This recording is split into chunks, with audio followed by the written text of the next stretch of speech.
Every Sunday in Dundalk IT, young people from all over the country come together to advocate for peace.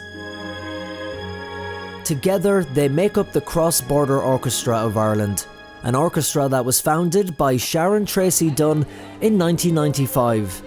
I was teaching in St Louis Secondary School in Dundalk 20 years ago when this huge ceasefire happened, and I had grown up on the border. So I kind of lived in that, if you like, that no man's land between, kind of South Armagh and south of the border. So the ceasefire was a massive deal for me. And in the school I was teaching in St Louis Secondary School, there was a store of old instruments. And we started by getting them repaired, and that's what's grown from it. And when Sharon started the orchestra, there was a lot of opposition.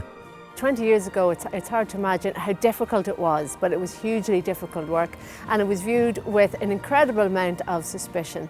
And there was huge opposition to it, which is incredible to think now. But I suppose it was that kind of opposition that drove us to keep it going, and that drove this orchestra to succeed. Fast forward 20 years, and today there are now over 110 members of the orchestra from all over the island of Ireland. I joined the orchestra in 2012 because I sung with my primary school in the Peace Proms in Galway the year before, and I went home and I just simply had to join the orchestra. I forced my parents to let me join the orchestra. I've just met so many people, like the amount of people in the orchestra, like from north and south, like there's so many people that I wouldn't have met if I didn't join the orchestra. I play all different percussion pieces, like I play timps and I'm great at the drums, and yeah, it's just a bit of fun, a bit of crack.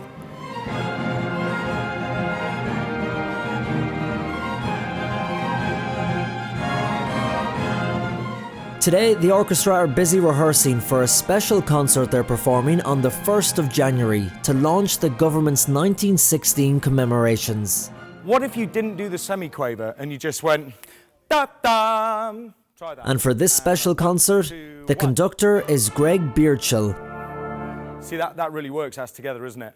I mean, I've come along as musical director of this at a really significant time for the orchestra and, of course, for the country of Ireland. And so I'm very excited about the part that we're going to be playing.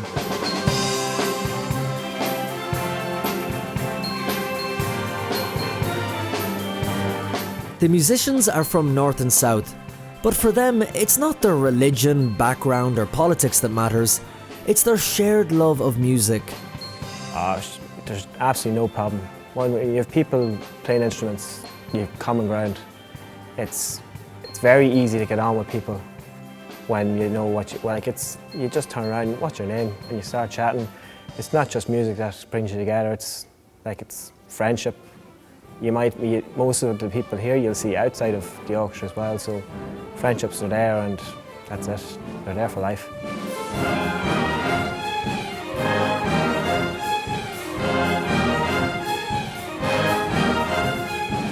Oh, I don't even notice when people are from the north. Like, you just start talking to someone, you say, oh, what instrument do you play, or what's your name? You don't say, are you from the north, are you from the south?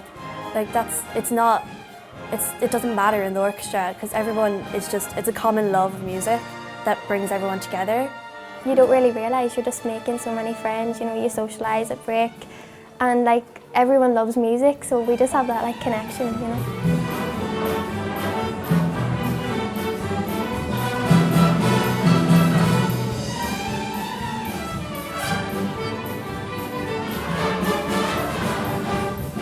The orchestra tour every year with the show called Peace Proms, and although they're used to big performances, this one is a bit different.